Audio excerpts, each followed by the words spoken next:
Bonjour à tous, bonsoir à tous, salam alaikum, sahaftorkum, saharamdankum ou sahasiyemkum. On commence à s'habituer maintenant pendant ce mois de Ramadan, Khamis de sortie, le vocabulaire qui va avec. Bienvenue à tous sur cette nouvelle vidéo. Je souhaite particulièrement à la communauté musulmane qui va me regarder pendant ce mois de Ramadan, comme je l'ai dit précédemment, sahaftorkum et saharamdankum. Aujourd'hui, on se retrouve pour quoi? On se retrouve pour une nouvelle vidéo. Comme vous l'avez vu dans le titre, comme vous l'avez vu sur la miniature, on va parler du FC Barcelone. On revient sur le club catalan. On va parler de l'attaque cette fois-ci après les vidéos qu'on a fait sur la défense, qu'on a fait sur le milieu de terrain en deux parties. Là, on va faire sur l'attaque. Et sur l'attaque, elle va être en plusieurs parties. Et juste avant de rentrer dans le sujet, j'aimerais juste en profiter pour vous remercier à toutes les personnes qui sont passées par cette chaîne. C'est une toute nouvelle chaîne, je l'ai dit plusieurs fois. J'ai réellement repris après la Coupe du Monde, j'avais fait une pause et en enchaînant les vidéos du Barça, mon premier pic, je l'ai eu avec la vidéo sur le milieu de terrain qui vous a plu. C'est la vidéo la plus longue de la chaîne. On m'a toujours dit les vidéos la plus longues, c'est eux qui plairont le moins. Pourtant, elle avait fait le pic d'audience. Elle est à ce moment-là, au moment où je tourne la vidéo, elle est 2,3 millions de 3 millions. Ouh là là, je m'emballe. 2,3 000 vues. Un jour, pourquoi pas, Inch'Allah. Hein. Et j'en ai fait une vidéo après sur l'équipe nationale d'Algérie. Elle touche encore 2300 vues. Ça montre que la chaîne, elle commence à avancer, il y a du soutien, et là, je tenais particulièrement à prendre un peu de temps pour vous remercier à ce niveau-là. Yatakoum saha, comme on dit chez moi. Et sans plus tarder, maintenant, on commence sur la vidéo du FC Barcelone. Et pour compléter cette trilogie, plus ou moins, hein, même s'il y aura des petites parties additionnelles sur l'analyse par compartiment de jeu, on est obligé de parler de l'attaque. Et cette fois-ci, on va reprendre la même recette que la vidéo du milieu de terrain. Pourquoi l'attaque est importante? Et on va essayer de revoir l'évolution de l'attaque du FC Barcelone assez brièvement, ou en tout cas de l'importance de l'attaque entre guillemets sur le football. C'est clairement, on va pas se mentir, hein, si on dit que c'est les postes les plus prisés, c'est le secteur de jeu le plus regardé, le plus prisé, le plus récompensé. C'est le secteur de jeu qui fait le plus rêver et qui, même si, moi je l'ai dit dans de précédentes vidéos, l'attaque te fait gagner les matchs, la défense te gagne des titres, mais dans l'imaginaire collectif, l'attaque reste quand même le poste qui fait rêver. L'attaque reste quand même le secteur de jeu roi. Et à ce moment-là, tu peux regarder sur les différents ballons d'or ou les différentes stars du Grand Barça. Si je te dis, cite-moi un très grand défenseur, tu vas me citer Puyol, tu vas me citer Koeman, si tu as un peu de mémoire, tu vas me citer peut-être j'allais dire Busquets, tu vois. Tu vas piquer. Tu vois, si tu vas me citer milieu de terrain, tu vas me sortir Xavi, Iniesta, c'est des milieux de terrain à vocation offensive. Si je te dis attaque, tu vas m'en citer plein. Tu vas me citer bien sûr Messi, tu vas me citer même R9, Maradona, même si c'est pas eux qui ont le plus marqué, mais tu vas me citer Rivaldo, Romario, Ronaldinho, Suarez, Eto'o, Henry, Villa, Pedro. Tu vois, regarde comment ça vient naturellement, ça vient tout seul, parce que c'est ça, c'est les équipes qui marquent déjà les esprits, mais qui marquent aussi sur le terrain. Et le FC Barcelone, c'est caractérisé surtout après le grand retour du Barça ces dernières années avec des joueurs comme ça. Je te parle même pas du démon, hein, je te parle même pas de l'alien, je te parle même pas de Lionel Messi, même si bon voilà, c'est clairement, je pense que maintenant une très grande partie des fans du FC Barcelone sont là grâce à Lionel Messi, mais avec toutes les phrases qu'on peut avoir, qu'ont pu faire ces équipes-là, mais dans le côté positif bien sûr. Mais à ce moment-là, tu dis, qu'est-ce qui s'est passé maintenant pour l'attaque du FC Barcelone? Pourquoi je suis arrivé à en faire une vidéo? Quand tu remarques l'attaque qu'il y avait à l'époque de la Ligue des Champions 2009, allez, on va prendre comme étalon les airs, le début de l'ère Guardiola. T'avais Lionel Messi, t'avais Eto'o, t'avais Henry. Une autre grande équipe, t'avais Pedro, t'avais Messi, t'avais Villa. Une autre grande partie, t'avais la MSN, je pense pour moi le meilleur trio qu'on a jamais vu. Après son départ, t'avais quand même un Luis Suarez qui restait compétitif sur la chaîne nationale et t'avais un Lionel Messi qui est resté très bon. Sauf qu'à partir de là, on a commencé à avoir une décrépitude. Un Luis Suarez qui se faisait de plus en plus vieillissant et que physiquement il n'arrivait pas à tenir. On voyait un Lionel Messi malgré toute sa magie, mais il avait du mal à encaisser ou à tenir à lui seul une attaque qui faisait face à une évolution dans le football moderne, au même titre que la défense, au même titre que le milieu de terrain. Et l'attaque, elle fait pas exception. Si les défenseurs sont de plus en plus rapides, on t'étudie plus, on est plus costaud sur les duels, même aussi fort que tu veux, Lionel Messi avec toute sa magie, et c'est pas ici où on va minimiser ça, clairement pas. Mais même lui, à lui tout seul, il peut pas à ce point débunker des systèmes tout le temps. On parle quand même maintenant, on est à des niveaux d'analyse où ils vont analyser leur technique de frappe selon l'angle dans lequel il est. C'est-à-dire que le système de data, c'est pas Football Manager, les gars, hein, c'est rien à voir, c'est de la gnognotte par rapport à ce qu'ils ont maintenant. Ce qui fait que ce que réussissait à faire Lionel Messi, c'était extraordinaire. Sauf que ça s'est vu, on s'est pris de grosses claques en Ligue des Champions parce qu'il ne peut pas maintenir à lui tout seul une attaque à flot. Luis Suarez, il perdait en impact physique, il perdait dans ce qui faisait qu'il était extrêmement fort. Ok, il a une très bonne technique, un sens du but, une grinta, etc. Mais qu'est-ce qui faisait qu'il était fort? C'est sa puissance. Et on perdait ça. Et il y a eu des mauvaises politiques de recrutement. On a essayé de ramener Paco Alcácer. Franchement, c'est un des souvenirs, tu vois. Il y a eu personne qui a essayé de concurrencer. Il y a eu l'achat de Griezmann qui est pour moi une grosse erreur, même si c'est un joueur que j'ai défendu. On en parlera en fin de vidéo.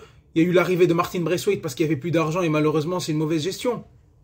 Et là je te parle que des numéros 9, parce que je te parle après d'Ousmane Dembélé, c'est encore une fois une trop mauvaise gestion. Tu as essayé de ramener Coutinho. Coutinho c'est un numéro 10 que tu as fait venir jouer dans une équipe en 4-4-2. T'espérais qu'il joue sur le côté gauche alors que ça t'aurait fait deux playmakers avec Griezmann aussi. Il y a eu le départ de Neymar qui n'a pas été très bien géré. Franchement, c'était, excusez-moi du terme, mais c'était un bordel au niveau de l'attaque du FC Barcelone. Et là, tu dis, bah, ça mène où finalement? Bah, ça mène à une équipe qui est de moins en moins compétitive et qui n'arrive pas à inscrire des buts. T'avais Lionel Messi qui faisait le taf en Liga, qui faisait un peu le taf en Ligue des Champions, mais t'avais des saisons au FC Barcelone où le deuxième meilleur buteur en Ligue des Champions, c'était les buts contre son camp. Luis Suarez marquait pas, Dembélé marquait pas, si ce n'est un but de temps en temps, très rarement. T'avais personne pour avoir cette efficacité-là, entre guillemets. Et c'est tombé en décrépitude. Et là, l'année dernière, tu as dû faire recours à ramener un Aubameyang où personne pariait sur lui pour revenir. Mais encore une fois, c'est un bon joueur de complément. Mais je pense pas que ça soit suffisant pour être titulaire au FC Barcelone. Même si ça peut marcher, encore une fois, dans la Liga, on a parlé du concept. Et tu te retrouves maintenant avec une attaque qui est composée de Lewandowski, Rafinha, Ousmane Dembélé, Ferran Torres et Ansu Fati. En début de saison, tu avais Memphis Depay. On a consacré une vidéo, c'était ma vidéo de retour. Vous la trouverez, je la mettrai en description, vous la retrouvez sur ma chaîne. Et le départ de Memphis, ce qui fait que tu te retrouves à 5 attaquants pour 3 postes. Sachant que le FC Barcelone joue en 4-3-3.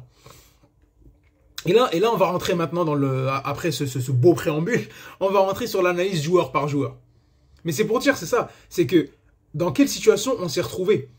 Il y a eu du mal à renouveler cet effectif-là. Soit tu ramenais des vieux joueurs, soit tu essayais de ramener de trop jeunes joueurs. Ce qui fait que le départ de Messi a finalement cassé cette magie que tu pouvais avoir offensivement. Tu inscrivais de moins en moins de buts, tu étais de moins en moins décisif et finalement en match, tu marquais pas. Et tu te retrouves dans la situation actuelle. Et on en parle tout de suite. On va parler joueur par joueur. Et on va commencer par Rafinha. Rafinha, dans le cas dans lequel il vient, à l'époque, c'était quoi l'attaque du FC Barcelone? Tu finis la saison avec Aubameyang. Il y avait de grosses rumeurs pour ramener Lewandowski, on en parlera après. Dembélé, tu réussis à le prolonger, il fait une très bonne deuxième partie de saison. Ansu Fati s'est encore blessé, Ferran Torres commence à décevoir. À ce moment-là, tu dis, il nous faut absolument, déjà de 1, pour ce que je vous ai dit au début, le renouveau d'une équipe, il faut qu'il passe par des joueurs à fort potentiel. Il faut pas qu'il passe aussi par des joueurs en attaque qui peuvent inscrire des buts, faire des passes D, être spectaculaires. Et Rafinha, sur le papier, il cochait ces cases-là. Pas très cher pour le FC Barcelone, c'est autour de 50 millions d'euros. Tu réussis en plus, c'est pour l'ego, à l'arracher à Chelsea et à Arsenal. Le gars, il vient d'un club, du football anglais. Tu réussis à l'avoir à Barcelone, c'est son rêve de jouer à Barcelone. Son agent c'est Deco. Même après, d'un point de vue, déjà lui en plus, c'est un joueur qui peut être spectaculaire, brésilien, etc. Il joue avec l'équipe nationale du Brésil. Il cochait toutes les cases, même sur le plan du joueur. On voit que c'est un joueur quand même, c'est pas le plus rapide, mais il réussit quand même à prendre les espaces. Très bon pied gauche, belle frappe, belle enroulée.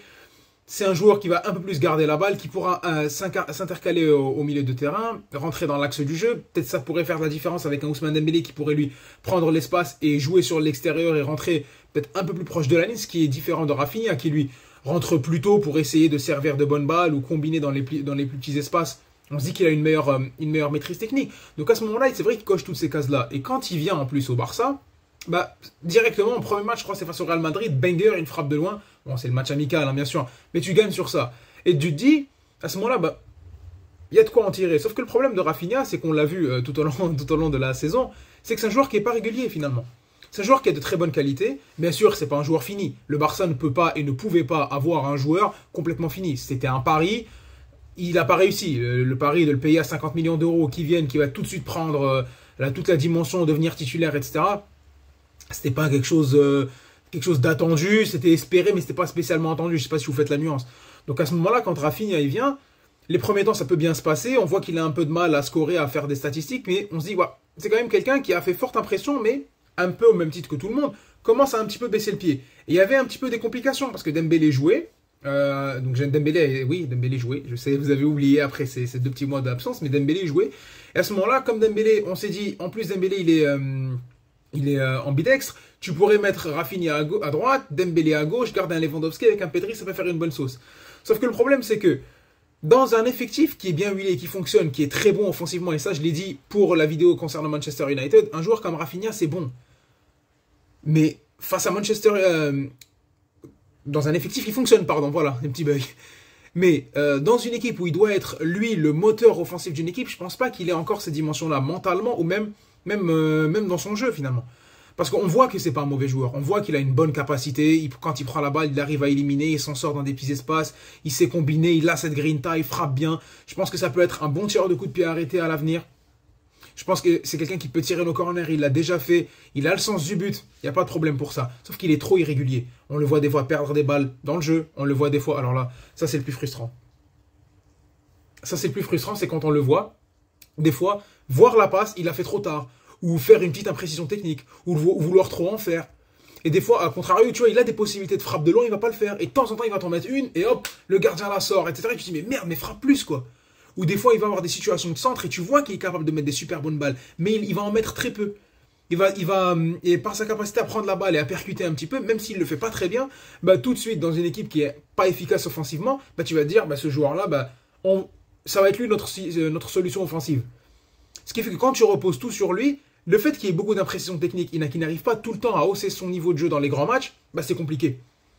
C'est compliqué. Et couplé au fait que bah, le FC Barcelone passe par une crise de manque d'efficacité et même manque de créativité offensivement, à ce moment-là, tu te dis, mais un joueur comme Rafinha, c'est très frustrant. Alors, j'ai la fiche devant moi. Donc, Rafinha, cette saison, c'est 38 matchs, 24 titularisations, 9 buts, 9 passes D. Donc, pour voir à peu près la répartition des buts, en Ligue des Champions, c'est 2 passes D uniquement. Il marque un but en Europa League, c'était face à Manchester, et une passe D. En Liga, il met 6 buts et 4 passes. Coupe du Roi, c'est 2 buts et 2 passes D. Ok. Mais finalement, tu dis, c'est pour 38 matchs, c'est quand même 9 buts et 9 passes D. Et en fait, c'est des périodes. Parce qu'au début, il est bien. Après, il a une période où il est complètement nul. Et je me souviens, tous les fans du Barça lui tombent dessus. Finalement, ses prestations sont assez éparses. C'est pas quelque chose de très solide. Et moi, c'est à ce moment-là où je me dis, est-ce que je peux faire confiance à un joueur comme Rafinha? Donc moi, je me dis, moi, personnellement, je garde. Pourquoi je garde? Je garde, mais s'il y a une immense offre, si une offre qui vient à 50 millions, enfin 60, 70 millions d'euros, on a besoin d'argent, t'as d'autres investissements, t'as d'autres idées, peut-être tu peux t'en séparer. Ça peut être intéressant pour lui d'aller trouver un club où il sera pleinement titulaire ou trouver un championnat qu'il connaît. Ok. Cela dit, moi, s'il n'y a pas d'offre qui vient ou pas assez convaincante financièrement, moi je le garde. Parce qu'on voit clairement que c'est un joueur qui peut apporter à l'effectif. Il faut aussi se rendre compte qu'il y a un côté mental quand tu es joueur de foot. Tu arrives dans un nouveau club, il y a beaucoup d'attentes. On commence à regarder à côté, tu ramènes Lewandowski, il y a Dembélé, tu n'arrives pas vraiment à trouver ta place, tu fais de bonnes performances, tu tombes. Le Barça, c'est extrêmement politique et ils font très très très attention à cette notion de bien jouer au football. À ce moment-là, quand tu es Rafinha, il faut que tu puisses tenir. La première saison, elle est compliquée. Moi, je pourrais le garder, mais il faut qu'il apprenne à step up. Ou, dans un premier temps, ou que l'effectif offensivement soit assez bon, qu'il puisse être un complément intéressant. Si ça bouge dans tous les sens, qu'il y a des très bonnes projections au milieu de terrain, je sais pas, des Gavi, des Pedri qui se projettent beaucoup. Si demain, tu as un numéro 8, comme on en a parlé dans la vidéo précédente sur le Barça, Gundogan qui se projette bien, avec une capacité de mettre des belles balles dans la boîte, ou même force à mi-hauteur, etc., un joueur comme lui, il peut être très intéressant. En plus, on voit comment il se donne dans les matchs. C'est pas un joueur qui se cache, il n'hésite pas à faire du pressing. Physiquement, il est là. Et je pense que ce joueur-là, il peut être très très intéressant pour l'FC Barcelone. Maintenant, à voir.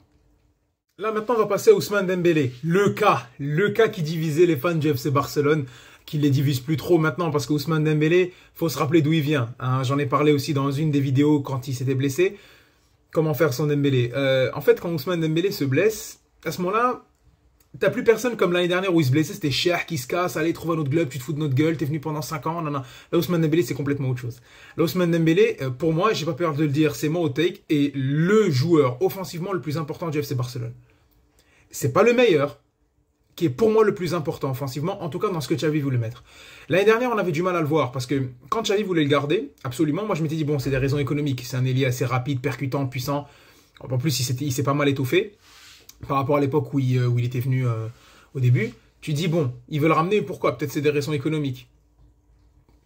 Sauf que c'est pas que ça, finalement. Parce qu'ils voyaient en lui ce qu'il voulait faire. Un joueur très percutant, qui peut jouer sur les 2 pieds. Tu sais pas si... Parce que s'il rentre intérieur, sur son pied droit, il peut centrer. S'il rentre sur son pied gauche, il peut centrer, il peut frapper. Il a des dribbles chaloupés excellents d'un point de vue dribble. Et c'était l'arme offensive principale du FC Barcelone. C'est vrai. Il a beaucoup de déchets. Quand tu penses à Ousmane Dembélé, c'est énormément de déchets. C'est normal. Enfin, c'est normal, ça ne devrait pas l'être. Hein. C'est pas un joueur de classe mondiale pour ça. Mais Ousmane Dembélé, c'est un joueur qui a été extrêmement important pour l'FC Barcelone. Et c'est ce qui a permis de libérer d'autres joueurs, comme Lewandowski, comme Pedri. C'est un joueur qui à lui tout seul, ben, en fait, dans certains matchs où quand le Barça s'enrhumait un petit peu offensivement et n'arrivait pas à produire quelque chose, ben, c'était la seule caution offensive que tu avais. Depuis sa blessure, il a été remplacé par Rafinha, donc dont on a parlé juste avant. Mais Rafinha faisait moins bien les choses que lui. Dembélé a cette possibilité et c'est le seul joueur FC Barcelone à pouvoir prendre la balle, percuter, aller très vite, avoir cette il est imprévisible. Voilà. Une journée de Ramadan, les gars, faut pas m'en vouloir, faut pas commencer à me juger, les gars. Hein. Une journée de Ramadan, c'est bon. Imprévisibilité, c'est bon, on l'a dit. La langue de Molière, tu connais. Donc à ce moment-là, c'est le seul joueur qui a ça. Il a une belle frappe de balle. Cela dit, avec Ousmane Dembélé, c'est que ben, c'est extrêmement frustrant. Parce que c'est une machine, entre guillemets, à donner des passes décisives. Bon, là j'ai ses stats sous les yeux. Donc Ousmane Dembélé, cette année, c'est 28 matchs, 23 titularisations, c'est 8 buts, 7 passes D. Bon. Tu dis, ouais, 8 buts, 7... Franchement, je trouve que c'est des bonnes stats. Dans un Barça qui a un problème offensif de base. Parce que n'oubliez pas, le titre, c'est peu efficace. Le Barça offensif de base. Je pense qu'il a été bon. Et en plus, il a changé un petit peu de dimension mentalement. Je pense après son retour de la Coupe du Monde, où c'est pas de sa faute, où il a joué latéral, il n'a pas joué ailier dans cette Coupe du Monde là, mais bref, ça c'est Deschamps. C'est un autre football, c'est le football de sélection aussi, ça demanderait beaucoup de temps. Mais quand il revient au FC Barcelone et que Lewandowski est suspendu ces 3 matchs, ben, qu'est-ce qui se passe? C'est qu'il joue et il maintient l'équipe à flot offensivement. Il maintient l'équipe à flot offensivement. Et il va même marquer ce but face à l'Atlético Madrid qui te permet vraiment de commencer à creuser un trou avec le Real Madrid et débuter, entre guillemets, ben, ta route vers le titre définitivement. Là, tu l'avais déjà, mais là, c'était à partir de cette victoire-là, tu dis bon, c'est bon. Ils ont battu l'Atlético, maintenant ça commence à devenir sérieux, même sans Lewandowski, qui était la caution offensive absolue du FC Barcelone en termes de buts numériquement. Mais Ousmane Dembélé était celui sur qui on dépendait. Donc moi, quand je vois Ousmane Dembélé, je me dis quoi? Je me dis, ok, c'est vrai que c'est un joueur qui revient de loin, même dans les cœurs du FC Barcelone. Sauf que maintenant, s'il n'y a pas un fan du Barça, à part ceux qui lui en veulent vraiment, tu lui dis maintenant, Ousmane Dembélé, il va revenir, il revient pour le match face au Real Madrid, il est content. Je dis maintenant, tu veux le Ousmane Dembélé que tu as vu cette saison, le Rafinha que tu as vu cette saison, allez, pour ceux qui vont te dire les deux, mais la plupart du temps, tu vas me dire Ousmane Dembélé. Tout simplement, surtout quand tu vois qui est sur le côté droit. Ousmane Dembélé peut aussi jouer sur le côté gauche face à un Carvajal qui est à la rue. Dans n'importe quel cadre, c'est un joueur très important. Et pour moi, il doit rester. Et il va rester. Donc c'est pas une... Moi, pour moi, je le garde. On va vite parler d'Ousmane Dembélé. Moi, je le garde. Tu m'aurais posé cette question il y a un an. Ben non, c'est facile. Non, Ousmane, merci. J'ai fondé beaucoup d'espoir sur lui, etc. Mais bon, faut y aller. J'ai même dit à un moment donné que je le trouvais techniquement, je parlais ça date de longtemps, techniquement plus talentueux que Kylian Mbappé, sauf que bon, après on a eu l'explosion de l'alien là, mais à ce moment-là, Ousmane Dembélé, c'est quelqu'un qui a eu beaucoup de potentiel, qui a raté le coche sur son début de carrière avec son transfert avorté, etc. Sauf que maintenant il a eu le temps de prendre, transfert prématuré plutôt. Et à ce moment-là, il a eu beaucoup de temps où il s'est perdu. Et là, il commence à maturer d'un point de vue humain, mais d'un point de vue aussi footballeur. Xavi lui fait confiance, c'est une pièce maîtresse de son jeu. On l'a vu, il est important. Sauf que, encore une fois, c'est un joueur qui ne doit pas être la caution, entre guillemets, le joueur décisif de ton équipe. Parce que tu sais qu'il a cette irrégularité-là aussi. Tu vois, c'est un joueur qui est très décisif. Non, pas assez décisif, pardon. Je me trompe. C'est un joueur qui n'est pas assez décisif, mais qui est très impactant. Ce qui est différent. C'est-à-dire que il peut te sortir de certains bourbiers, mais quand le match un petit peu s'enlise, tout remettre sur lui, bah ça va plus que augmenter les fautes techniques, augmenter les déchets techniques. Et à ce moment-là, tu dis, bah, c'est encore plus frustrant. Donc moi, Ousmane Dembélé, moi je le garde parce que bah, financièrement, on ne peut pas se permettre d'aller chercher un Mohamed Salah ou quoi. Donc tu le garderais. C'est un joueur qui peut prendre la profondeur, ambidex, qui peut jouer des deux côtés. En plus, il va prolonger. Ils lui ont réduit son salaire. Donc il veut rester à Barcelone. Xavi compte sur lui. C'est gagnant-gagnant. Moi, Ousmane Dembélé, je le garde. Maintenant, on va parler de Lewandowski. Lewandowski, le joueur, pour moi, cette année, je ne sais pas comment me positionner sur Lewandowski. En fait, Lewandowski, c'est le numéro 9 du Barça. C'est clairement l'un des meilleurs numéros 9 d'Europe. Est-ce que pour moi, c'est mon numéro 9 préféré? Non. Est-ce que je le supporte et je le soutiens et je l'aime maintenant? Oui. C'était pas le cas avant. Et ça n'a rien à voir avec le fait que, à cause du 8-2, ou qu'il joue au Bayern. Non, moi Lewandowski, j'avais un problème avec lui. Je trouve que bah, déjà le fait qu'il joue en Bundesliga, on avait moins de visibilité. T'entendais des records absolus, hein, 5 buts en 9 minutes, extrême buteur, ça marquait des 40 buts en Bundesliga, il battait le record de Gerd Müller, super buteur, on le voyait en Ligue des Champions. Le problème de Lewandowski que j'ai eu avec lui, c'est que dans les grands matchs, il disparaît. Ouais, il marque, ouais, voilà, n'oublie pas, face au Real en 2013, il met un quadruplé. Ouais, et alors, après? J'en ai déjà parlé dans une autre vidéo, et je vais le redire. Dans la fameuse Ligue des Champions de 2020 où il devait gagner le Ballon d'Or, bah, face au Barça, il met le 7ème et le 8ème but, et face à l'Olympique Lyonnais, il met le dernier. Et en finale, il n'existe pas. En 8ème de finale, je crois qu'il joue la Lazio, il joue Chelsea cette saison-là. Il fait des résultats, mais dans les deux cas, c'est pas des équipes impressionnantes. Et il y avait un Bayern, mais tellement violent, tellement puissant autour de lui en mode rouleau compresseur. Et ben c'est ça le problème de Lewandowski. C'est que je me dis que pourtant pour un joueur qui joue dans une équipe nationale faible où il doit tout le temps redescendre et aller combiner et créer du jeu et essayer d'apporter quelque chose, c'est mine de rien un joueur qui peut pas, à l'image d'un Karim Benzema par exemple, si Karim Benzema était venu au Barça, un jour j'en ferai une vidéo, qui lui modifie complètement le jeu de son équipe et l'équipe est dépendante de son jeu. Lewandowski, même s'il a un apport certain, parce qu'il a une certaine technique, il peut se retourner, il arrive à éliminer, c'est pas juste le pur neuf qu'on a voulu lui coller, il était pur neuf parce qu'il avait une équipe où tu avais le Raumdottir derrière, tu avais Müller, tu avais la Ribéry sur les côtés, tu avais Gnabry, Sané, ça bougeait dans tous les sens, un joueur comme ça, il était forcément efficace, tu vois. Forcément efficace, en plus dans un style de jeu Bundesliga ouverte, etc. Donc là, quand il vient au FC Barcelone, il est très important au début, il marque beaucoup de buts, on voit clairement la différence, hein. Même si Aubameyang il marquait, mais tu sais très bien que Lewandowski c'est une classe au-dessus. Aubameyang il est obligé de partir pour des questions financières, mais ça aurait été incroyable d'avoir Aubameyang comme remplaçant. D'ailleurs, c'est ce qu'on souffre cette année, c'est que Lewandowski, il faut le faire souffler. Parce que malgré le fait qu'il a un physique incroyable, c'est un joueur, il peut plus se permettre de juste être là à attendre une machine ultra huilée derrière qui va envoyer. Le Barça, c'est encore un club en reconstruction, c'est un projet encore une fois, c'est une équipe de jeunes. Lui, il est venu s'inscrire dans ce collectif-là. Il le sait très bien. Il est venu, il va pas retrouver le gros club comme à un moment donné, il rêvait d'aller jouer au Real Madrid. Cocasse, non? Et là, il marque contre eux en Supercopa. Mais tu te dis, ce joueur-là, finalement, même s'il a de belles capacités d'élimination, il redescend, etc., déjà de 1, il faut le faire souffler, parce qu'il ne peut pas tout faire tout seul. Même si en début de saison, il inscrivait beaucoup de buts et on voyait clairement la différence avec les autres, quand tu imagines que tu avais Braithwaite, quand tu imagines que tu avais Griezmann ou même un Suarez un petit peu vieillissant, avec tout le respect que j'ai, pour moi Suarez est le meilleur numéro 9 que j'ai vu. Okay, je parle pas d'R9, voilà, on va pas commencer à sortir les gros noms, mais de ce que j'ai vu de la décennie, en tout cas 2010-2020, Suarez pour moi est le meilleur numéro 9, en tout cas mon préféré, ça se tape avec Benzema.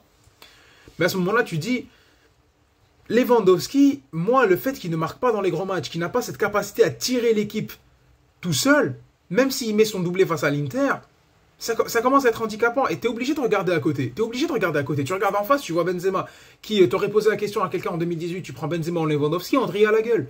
Et pourtant, Benzema, regarde l'impact qu'il a sur le jeu, comment il bonifie ses coéquipiers.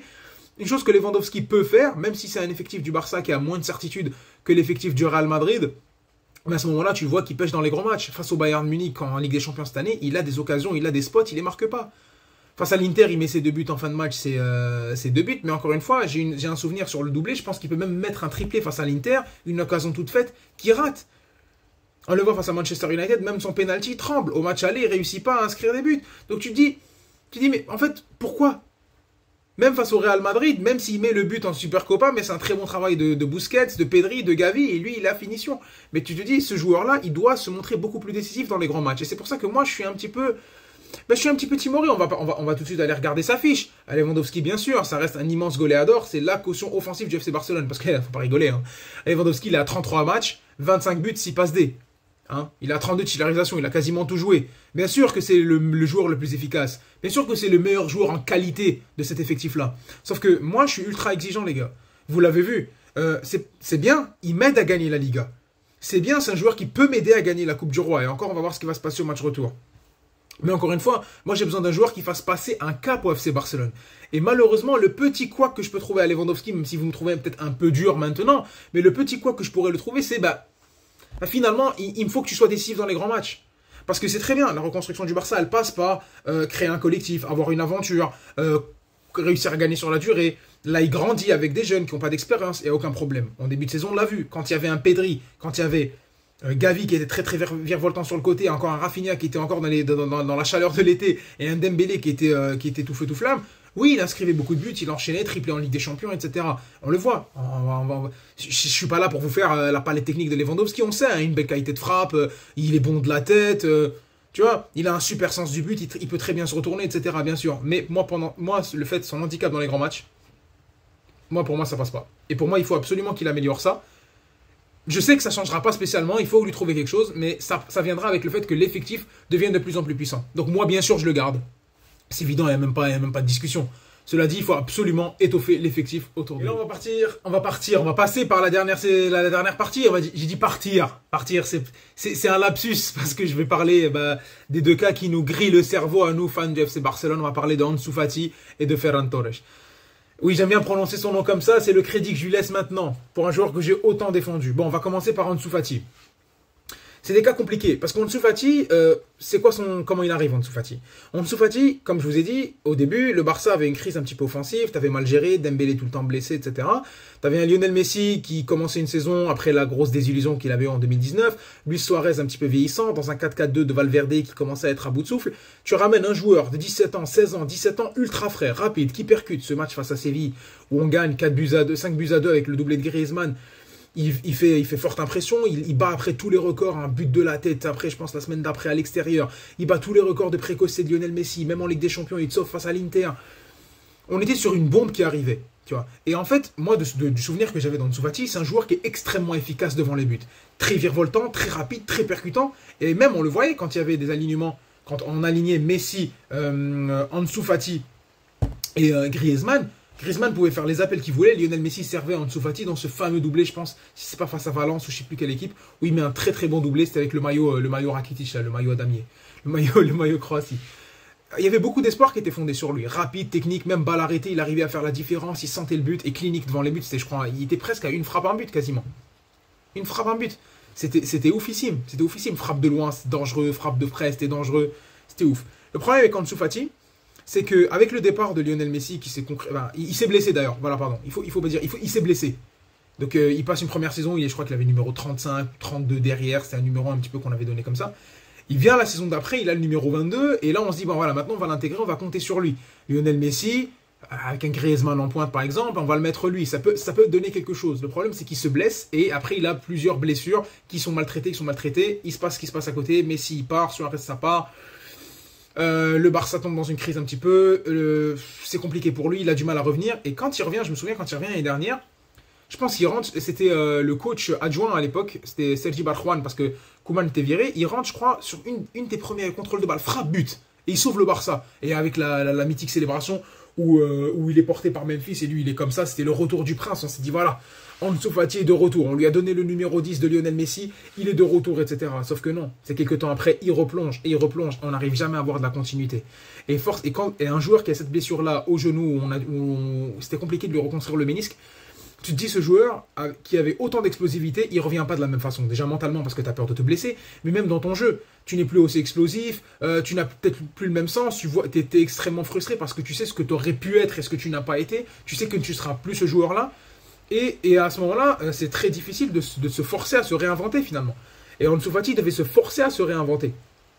Et c'est compliqué, parce que quand tu veux réinventer ton jeu et tu dis, bon ben, j'étais un joueur qui était très virevoltant à gauche, et on manquait d'ailier gauche, franchement j'avais un boulevard, on m'a même vu, de par mes capacités de déplacement, parce qu'il n'est pas petit, il fait 1m82, et on va voir ses statistiques cette saison aussi. Il fait 1m82, donc tu te dis, c'est un joueur qui peut même jouer dans l'axe. On a même pensé à lui pour le mettre dans un 4-4-2, le mettre avec un Lewandowski, suppléer Lewandowski. On avait beaucoup d'idées, ou même pour son retour. Sauf que pour pouvoir changer ton style de jeu et ne plus être aussi explosif et l'ailier qui a 90 plus de vitesse pour les fans de FIFA, eh ben, il faut que tu aies déjà une équipe très performante, des attaquants autour de toi pour t'encadrer, qui est un cadre d'une équipe qui va te permettre d'évoluer sereinement, et un coach qui va t'accompagner. C'est pas le cas au Barça, parce que même si c'est en reconstruction, c'est assez instable.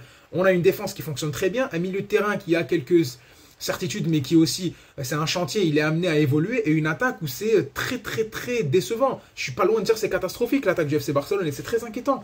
Et tu l'as vu. Et un joueur comme Ansu Fati, sur qui on avait placé beaucoup d'espoir, bah finalement c'est avéré compliqué, parce que cette saison, Ansu Fati, c'est 38 matchs, seulement 11 en titulaire. Pour 6 buts et 3 passes D, et les buts qu'il marque, c'est en Super Coupe du Roi. Oui, le but face au Betis où il nous sauve, 3 buts en Liga avec 3 passes D, et les 2 buts qu'il marque en Copa del Rey, c'était face à Intercity, il me semble. Donc tu te dis, Ansu Fati, finalement, j'ai pas envie d'avoir cette impression de gâcher parce que j'ai adoré ce joueur-là. Je me suis dit, c'est la bombe, il va arriver. J'avais même un petit coup de jalousie, je me suis dit, il commence à battre les records de Lionel Messi et tout. Oui, je suis matrixé. Je suis matrixé par Messi. Voilà, vous commencez à le savoir. Mais à ce moment-là, je me suis dit, il va quand même pas battre, il va quand même pas battre les records du GOAT. C'est l'avenir, etc. Avec Messi qui l'enlace et tout. Sauf qu'on a vu qu'il n'a pas su prendre la mesure de son talent et n'a pas su revenir après une forte blessure. Et on le voit, il se frustre énormément. Il rentre, il marque pas.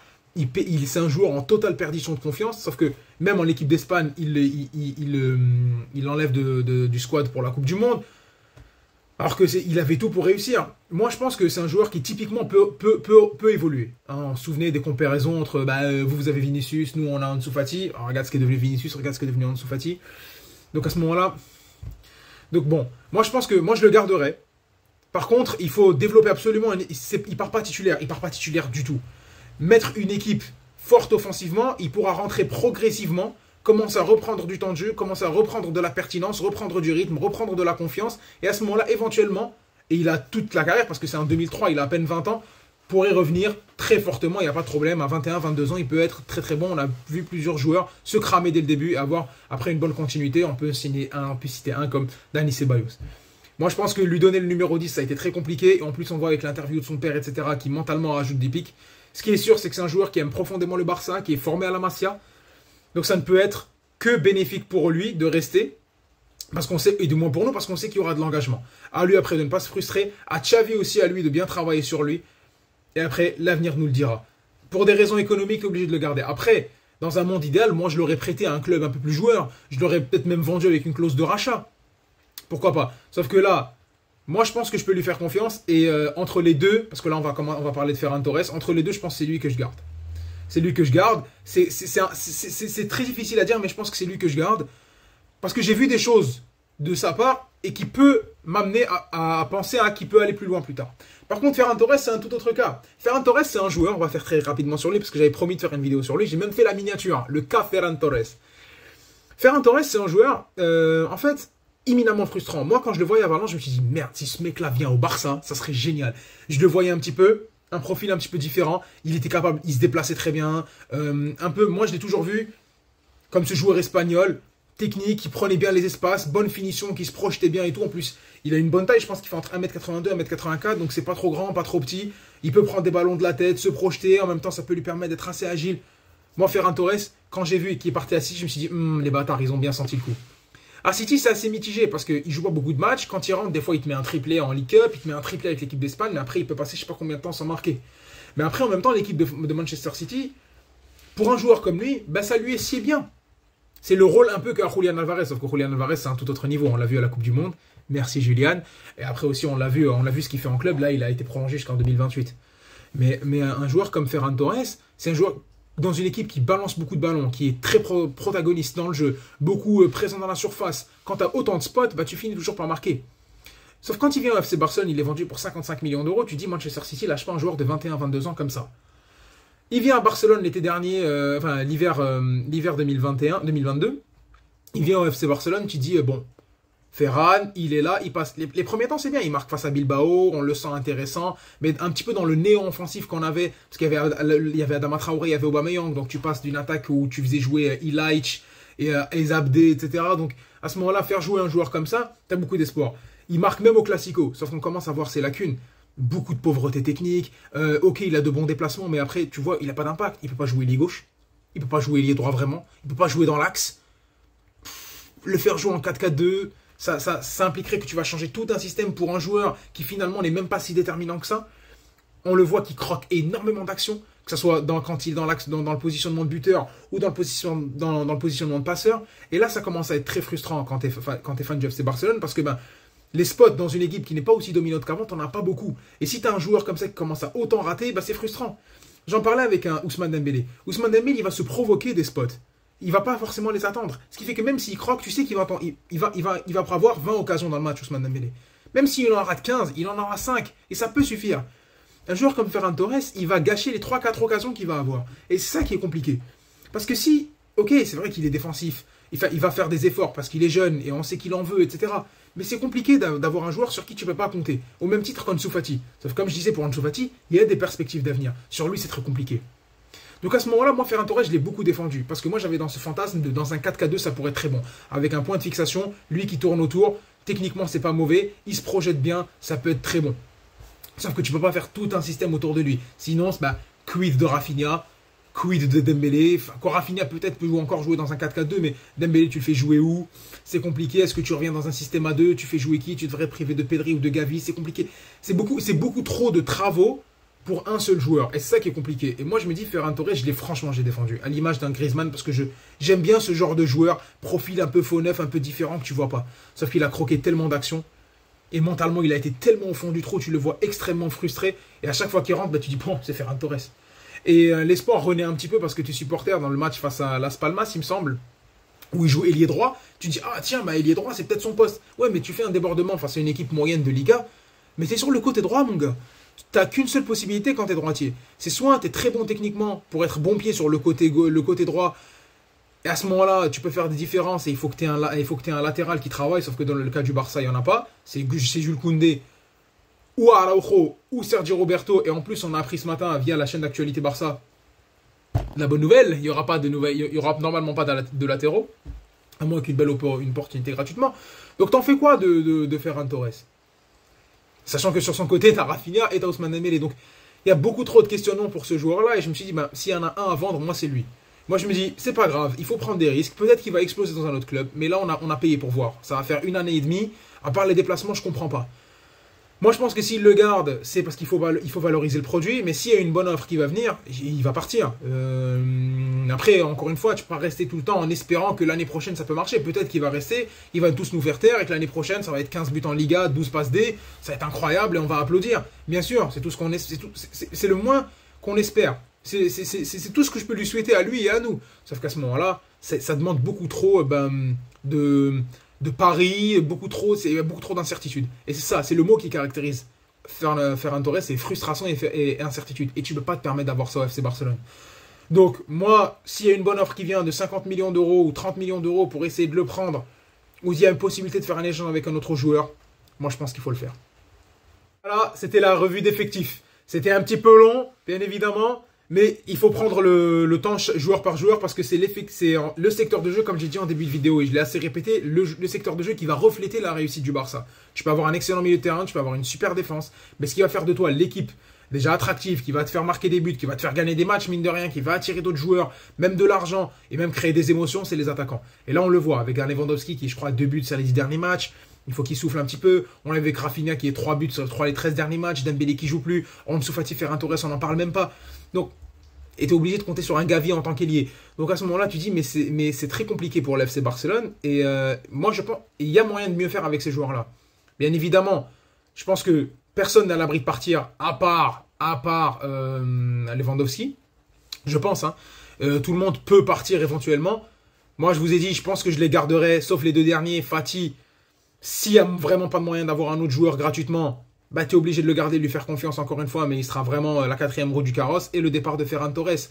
Sauf que là, offensivement, il faut absolument remédier à l'efficacité offensive parce que offensivement, c'est ce qui te fait gagner des matchs, c'est ce qui te fait ramener des sponsors, c'est ce qui crée des émotions, c'est ce qui fait que le Barça est le Barça. Quand je te dis Barça, comme on a dit en début de vidéo, tu penses aux grandes attaques, tu penses aux buts. Et c'est un club qui, mais qu'un club, il a même une politique de jeu qui est bien marquée. Même si tu ne peux plus avoir le tiki-taka, mais tu dois gagner avec la manière, tu dois marquer des buts, être impressionnant, mettre du spectacle. Donc à ce moment-là, avec l'effectif actuel, c'est compliqué. Xavi doit y remédier et je pense qu'il peut. Tu dois travailler sur le socle du milieu de terrain, tu as un bon socle de la défense. Il faut essayer de se renforcer offensivement, mais il faut aussi créer un autre système où tu ne dois pas être Dembélé dépendant ou Pedri dépendant, parce que c'est pas normal. Donc là, il y a urgence, il y a vraiment urgence à développer ça, parce qu'on l'a vu, les limites cette année. En Liga, ça peut passer. En Coupe du Roi, face à un Real Madrid qui, quand il t'affronte sur les 2 dernières confrontations, les 3 dernières, est médiocre. Certes, mais à ce moment-là, si tu veux rivaliser et durer sur le long terme, il te faut absolument créer une animation offensive avec les joueurs que tu as et la renforcer avec des joueurs de grande classe quand on récupérera de l'argent. Bref, c'était tout pour la revue d'effectifs des attaquants. Je vous embête pas plus. J'espère que vous avez apprécié la vidéo. Il y aura des vidéos qui arrivent, bien sûr. La vidéo sur les compléments mercato par rapport à l'attaque. Une vidéo sur Lionel Messi. On va en parler sur son possible retour. Il ne sera pas dans la vidéo des rumeurs mercato. Hein. Lui, c'est un truc particulier. Et voilà. J'espère que ça vous a plu. N'hésitez pas à vous abonner, à liker, à commenter, à me soutenir.